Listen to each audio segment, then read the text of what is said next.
Good afternoon and welcome to another edition of the Chicago 16-inch Softball Hall of Fame.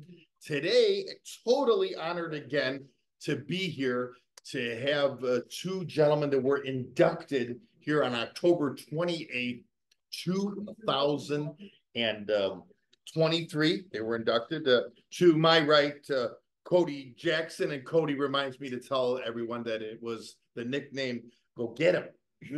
Jackson, and of course we got to my left Edward Tyke Taylor.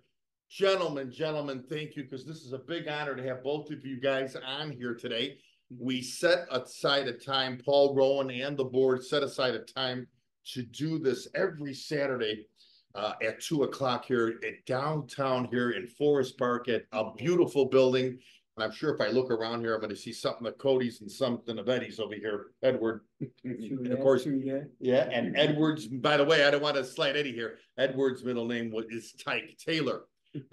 Just fast, just the jerseys in the building and everything else, the memories, a lot of articles, the balls, game bats, everything else. But to have these two gentlemen in, just a pleasure. Gentlemen, I'm going to shake both your hands. Edward, nice seeing you today. And again, Coty. My man, love the hat, love the hats. Hey. We'll go that route today to start it off. You know, I gotta ask the first question. Did you guys cross paths in your career? I know you start in 73, Coty, playing the game, and I think you start in 80. Yeah. Do you guys ever cross paths, same team, or play each other? Same team, we played together. We played a lot together. All right. A couple of teams together. Yeah, that is fantastic. Well, I'm going to start with Edward. Ed, how does it start for you in the sense, I mean, to get to this pinnacle of being in the Hall of Fame? To me, the Hall of Fame means everything in the world. When you're in a Hall of Fame for something, that means you have done something that you've been noticed by the people and the game. How does it start for you, and what made you want to play this game 24/7? I grew up in Inglewood, coming up on Harold Watson started a league in Inglewood, and just gave me something to do. Brothers took me off the street. I just had something to do. I said, man, I finally got something to do besides being in the wrong place at the wrong time. Yeah. Were you a good league ball player, or did it transcend from that, or where you knew you had the athletic ability to play this game? Transcended to that because just wasn't a lot of opportunities then. Growing up in Inglewood, back in the 70s, 80s, then I went to Gay Spot High School, so it just wasn't really a lot to do. And then Harold Watson came with a program for the city. At least in Inglewood. And that would be fantastic. And that's, we're talking, because Mayor Washington became the mayor of Chicago in 1983, from my recollection. So a great man who did a lot for the city during his tenure, without a doubt. And came out on the dimes and got dirty. So. Yeah. Right. So if he can get dirty, I guess we can too. Right? Exactly. No, fantastic. Coty, and of course, I'll flip-flop between the two of you all the time. Coty, I know you're coming out of Arcola, Mississippi, moved to Chicago at a very young age. And of course, you start playing this game, when I say young, 12, 13 years old, correct? Yeah. And what makes you want to play the game? Is it something from the league ball era? What was it? What was it when you said, yeah, I like this game, I can do this, the passion, where's it come from? Like you said, wasn't a lot to do, and we come out the door playing some kind of ball. First time, like I said, he said we grew up in Inglewood. I grew up, I was on the 14th floor, and I was that young. My mama didn't let me go downstairs. Wow. What area was that? 39th and Lightning. Okay. Wow. Yeah. Okay. And she let me go down. I had a ball in my hand. That 16-inch, that's a wow. Right. Kept me out of mischief. Kept me on the ball field. She could look out the window and see us out there playing, and that's where we was at all the time, playing ball. That is something. That is something. And so it starts right then and there. Were you at high school at that point, or was it a school? Oh no, I was just mentioning something when I was really young.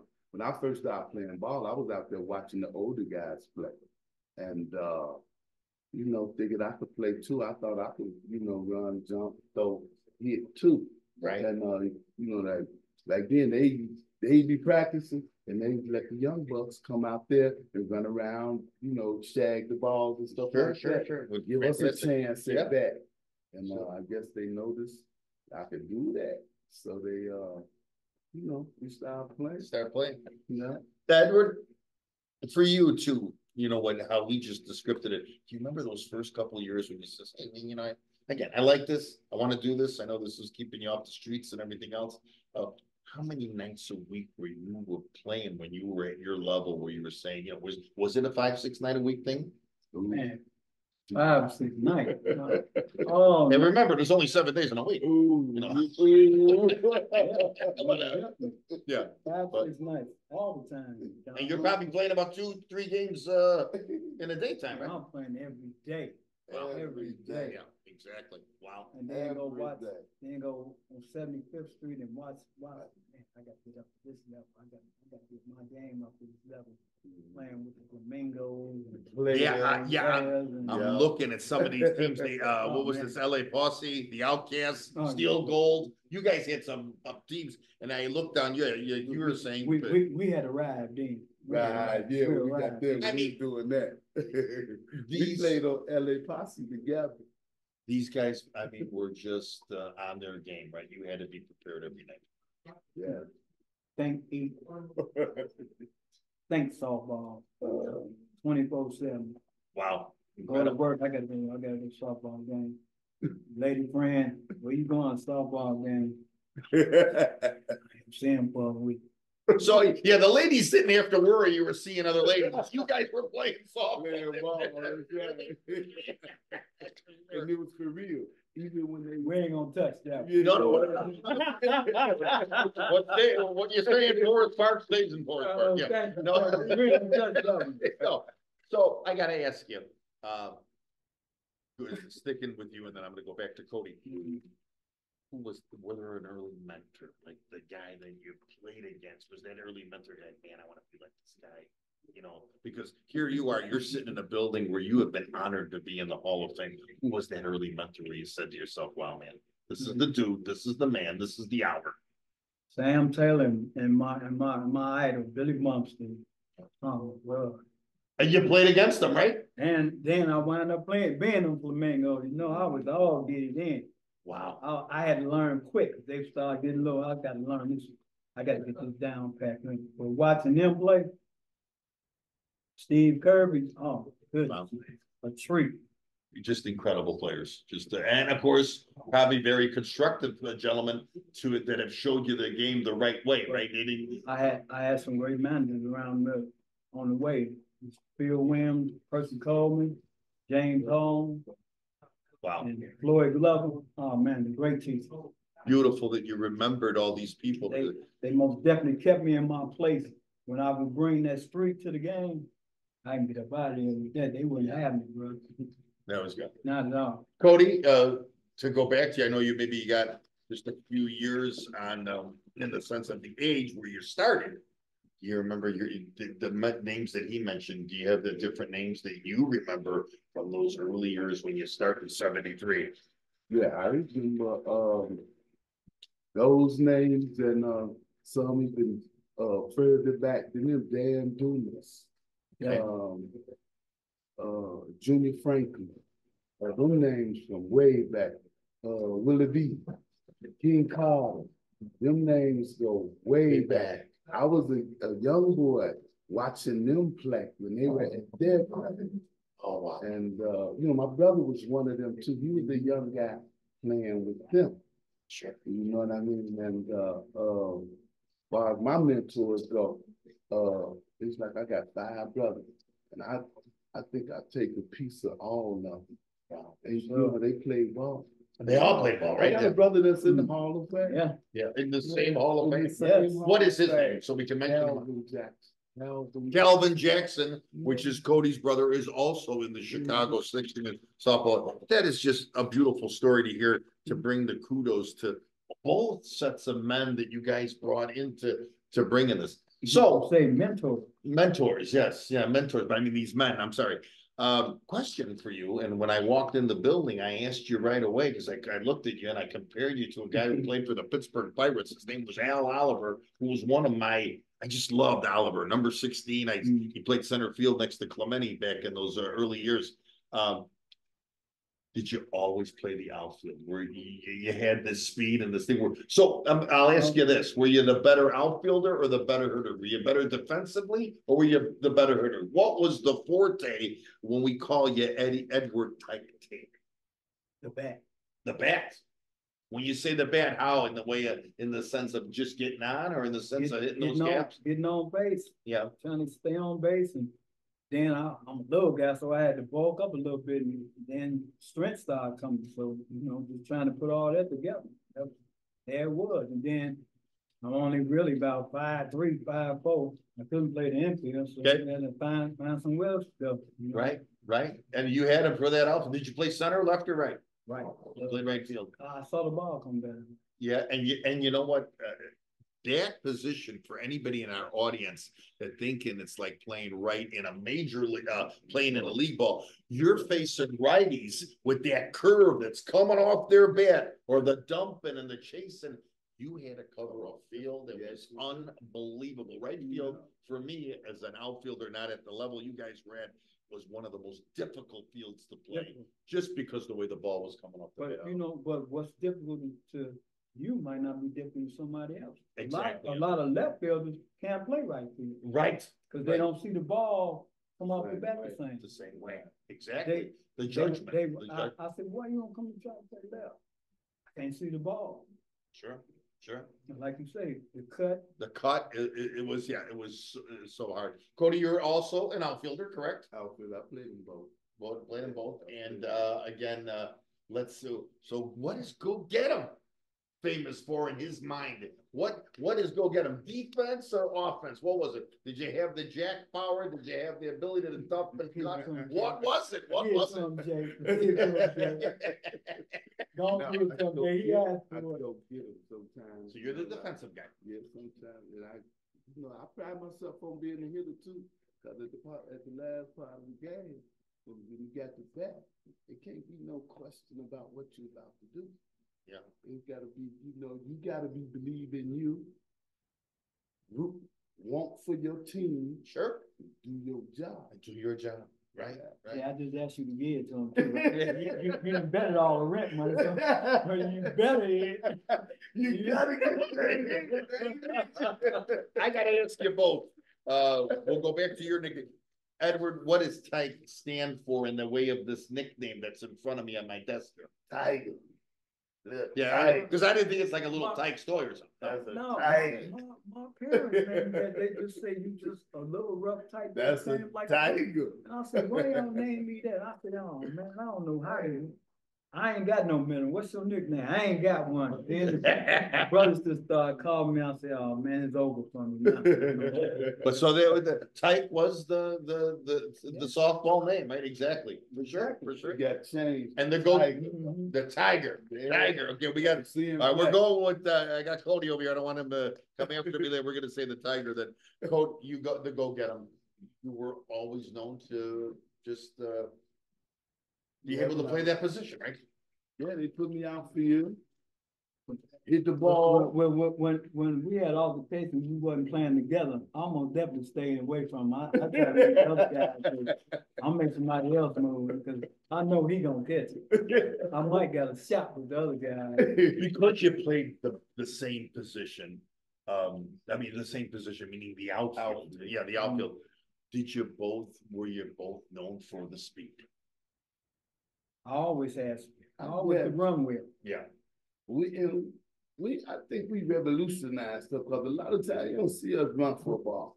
For some reason, we had an ability to cut the ball off and get it back in the infield. Because out there, if it's on the ground and it's an outfield, it's against us. So we'll scoop that bad fella up, get that bad fella back in the infield. Right. Now they could do something with it. Exactly. So but me, myself, I think my speed came from growing up in England. There you go. I had to be I fast. ain't going there. I had to be fast. Then I went to baseball in high school. Wow. I had, You gotta move. You gotta move. I was born fast. Thank God for Lou Brock and Maury Wolf back in watching those guys. Yeah. They had nothing on me. Yeah. Run through Inglewood. No way. Yeah, I got to get this money. But I gotta ask you, could you guys tell? Because like I said, I played the outfield myself. Could you guys tell when the guy would come in the box that how he was setting up his stance? Did you know, hey, this guy's going to right, watch it, or this guy's going to center, this guy, he's gonna dump, he's gonna try to go over my head. Could you tell? And I'll start with Coty. Coty, could you tell from his stance in the box? Being this great outfielder that you were, could you tell, okay, this guy's, last week he did this, but now this week he's trying something else. Could you tell? Elaborate on that. Yes, I think everybody got a tail. And there's a lot of great hitters, but they got a little tail.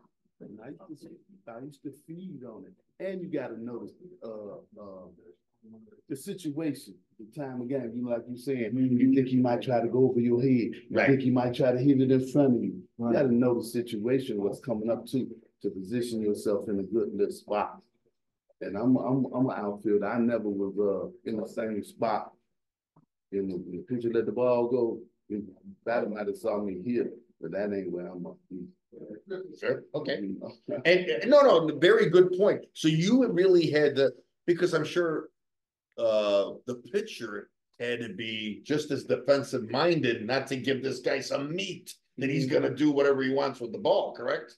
Yeah, sometimes I want him to give me meat. I'll tell him give it to him. Yeah, so you could go get it. You'll get it. Mine was the crow on the fence mentality.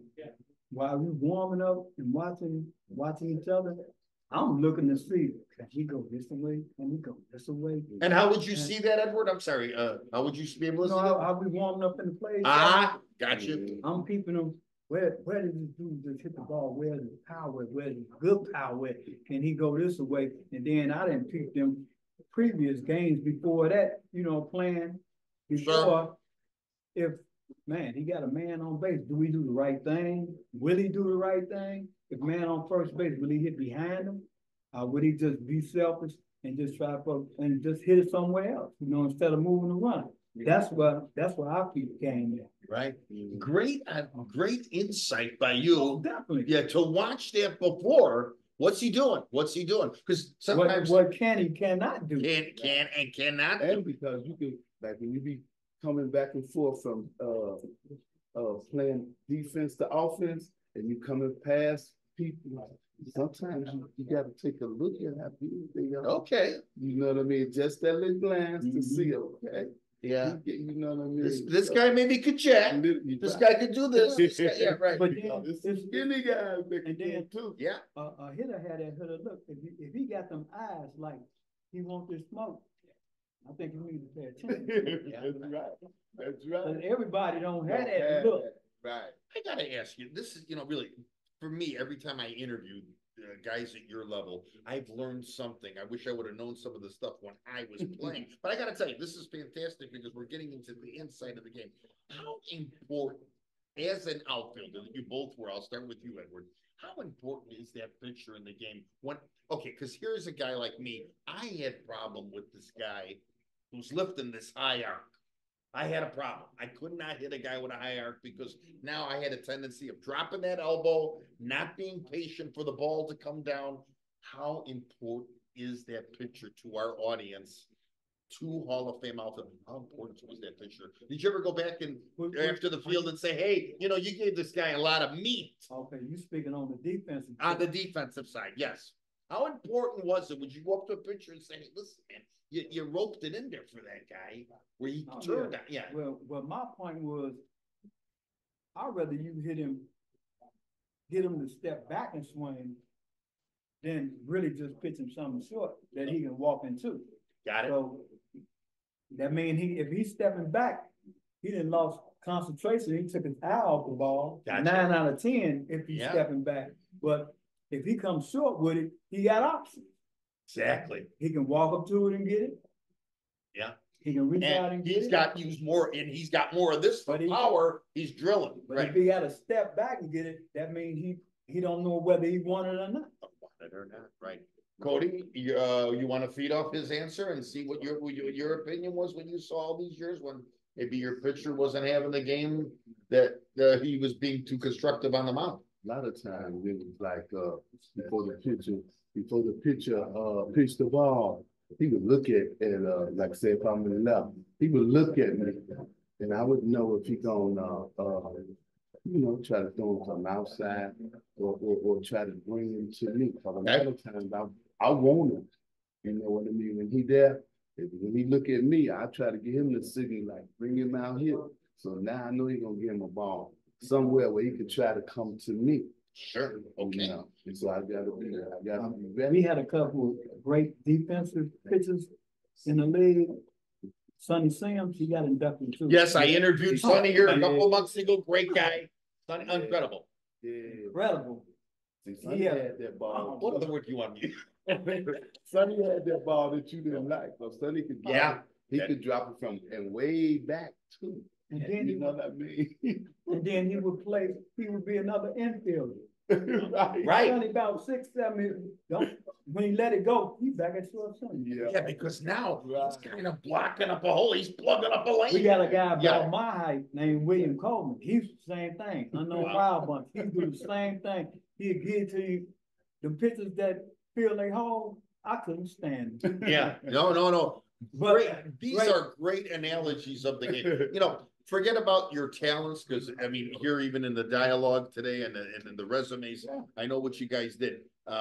Edward, you played for so many teams. It was incredible. You played, teams, and forget about the teams. You played for so many years. And I think there's a great line in here. It says, after 42 years of playing with a lot of teams and a lot of players, you never did, man. You never did. You kept going. I'll still play a little bit.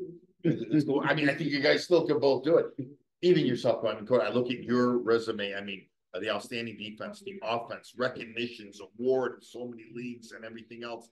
I mean, this had to be, you guys were, when you get this call from I don't know who called you, but when you get a call from a Paul Rowland, when you start here in 1980 and you start in 1973, did you ever think you guys were going to be in the Hall of Fame when you started this? I never done it today. I never did.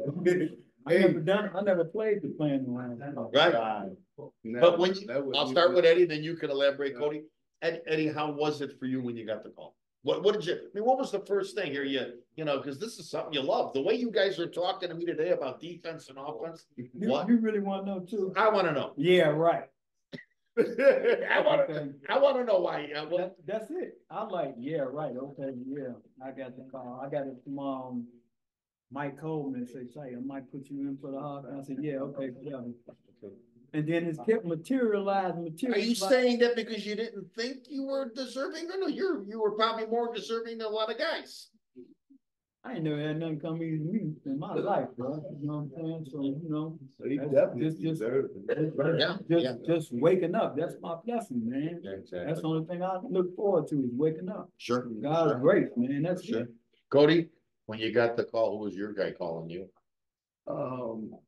They kept on saying it, like you said. They kept on saying, "Yeah, you're gonna be nominated or whatever for the Hall of Fame." And I was the same way. I was like, I believe it and y'all do it. Mm-hmm. And then next thing they know, they come up and I came out here with Spider, I think I was, and he told me, "Yeah, they're gonna put my name on the list." And it was exciting. I was standing over there. And it's pretty cool. I like the feeling. Sure.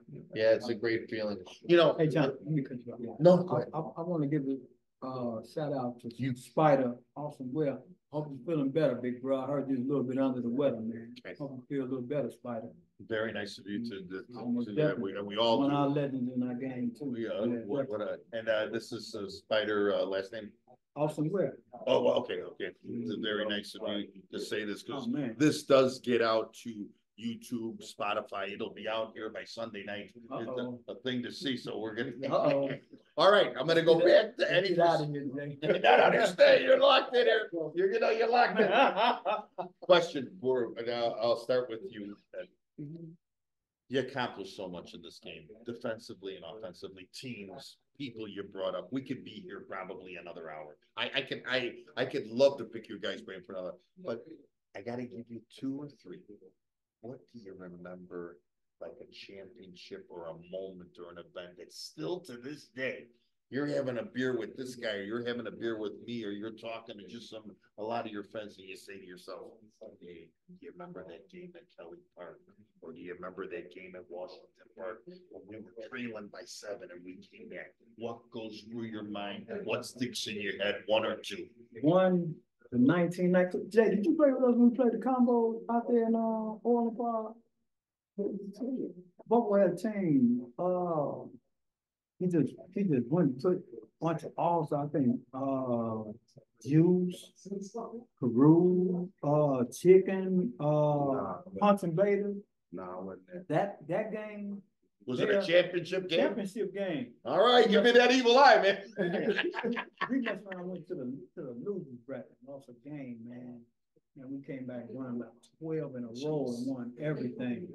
Then the posse team I was playing with, we lost to Ron Matriciani and Pat Caputo.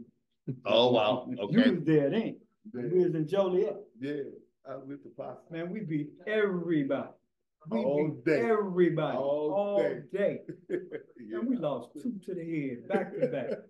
We wore out. We wasn't wore out. It was a bad call, but I ain't gonna elaborate on that. But I gotta tell you, before I go to Coty, I gotta tell you, everybody that I talk to that comes out of this losers bracket comes up with these phenomenal 9-game runs and wins the thing. But I Pat Caputo and Triciani, they had a good team. But we had the better team. Yeah, wow, okay. And I think Pat Caputo was just here. I think, Paul, if you can give me a couple of weeks ago. Paul was Pat Caputo was in our audience a couple of weeks ago. Okay, so I gotta ask you now, do you remember something that still sticks in your head when you go out for that beer, you're talking to the guys, you're talking to the lady, whatever. Do you say, man, I remember that game. I had it all going on. What was it? I'm not sure because it was the first time it come about is we lost. Okay. And coming off the field, I went up to everybody on our team and told them, like, we taking this tournament next year. Came back the next year, and we was down by about, we was down big early. Early, yeah. That wasn't, the fact was, we said, we taking this year. We went to hitting that ball. Hey, sound like everything was everything was clicking. It was like everything was like a machine that day. Hey, they was going everywhere, and we took that. We won that tournament over there. That was a big tournament at the time. It was on 97th and Yates. It was a big tournament at the time. Yeah. Who y'all been Timberwolves won it? Swingers. The Swingers. Yeah, the big boys. They was big box. Yeah, it was a young team, a little team. Come through like champs. That second come around and took them up.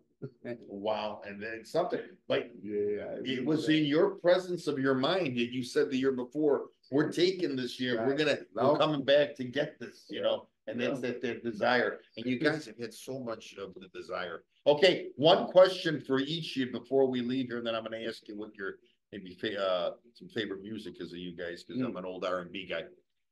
Question for you. If you had to do it again, Edward the Tiger Taylor. So we're going to use Tiger now instead of Tiger. We're going to okay. You had to do it again, man. You doing it again? You playing 16-inch? You playing this game again? I'm gonna play today to prepare me. You are. 10 toes You up. driving me there? I always love the game, man. Yeah, that's fantastic. You're in great shape. It's like a dope. It's like a dope. A good dope. A good dope. The best dope. Yeah, you got it. And then when you get back and you see the little guys running around the park like the little high wise and right when you go out to the park now. I mean, these little bitty guys, they dad and stuff play with us. You see them the accomplishments they done did. Yeah, that's great. Wow. I like You like watching it, Eddie? You like watching it still, even when you're not playing now at your age I now? always been selfish. I can't watch nobody. Yeah, okay. I'm telling the truth. I'm selfish when it comes to the game. No, I glance, but if I'm playing you, I'm a simultaneously, I'm a study, like a lab rat. Yeah. But just to sit there and watch. Now I came out to the Nationals and watched a little bit, Okay. kicking it with Pat and Trish a little bit. I saw them. I hadn't seen them in a while. But I ain't never been able to watch nobody else. Is that right? No. Never, Coty, never. If I'm gonna play you, I say I'm. I got. So you study him. You got It don't take long. You know what I'm saying? Coty. Are you doing this again after this prestigious, both of you getting this award? Are you doing this again? I can't see it another way. I mean, like, we sit up here and talk about it, and, say we do it, and there's a lot of guys out there that didn't get the recognition like we get it right now. And the part really was a part of us, saving ourselves, like you say, saving ourselves. We was at the top in the summertime at softball. Yes. Yes. We play all, like you say, today. Controlled environment. But to the guys that don't get the recognition, trust me, Lee, your peers know. Your peers know, because you're not in this Hall of Fame or something like that. Man, your peers know. You know what I'm saying? So sure, no, but a lot of people get that mixed up between the two. Oh, he in the Hall of Fame. There's some people that's way better than I know, that was better than myself. That's not even being considered. Exactly. And like anything else, it's just your time. And we could call, beautifully said by both of you, we could call those are the unsung heroes that we never forget the unsung hero in any sport, correct? Down in the nuts here, bro. Yeah. Your peers know. You got it. Your peers know you gave head. All right. Last thing I gotta know, because I'm, into this favorite group, favorite song, favorite band before a game that got it all going on for you when you were like, okay, man, I'm gonna do this. Who was it? Was it that song? I'm Frankie Beverly Mays. Frankie Beverly Mays, okay. And then Coty? I ain't have a song, but if I heard Frankie or Earth Wind. Oh, come on, Earth Wind, yeah. September, let the through. All right. Keep your head up to the sky. Keep your head up to the sky.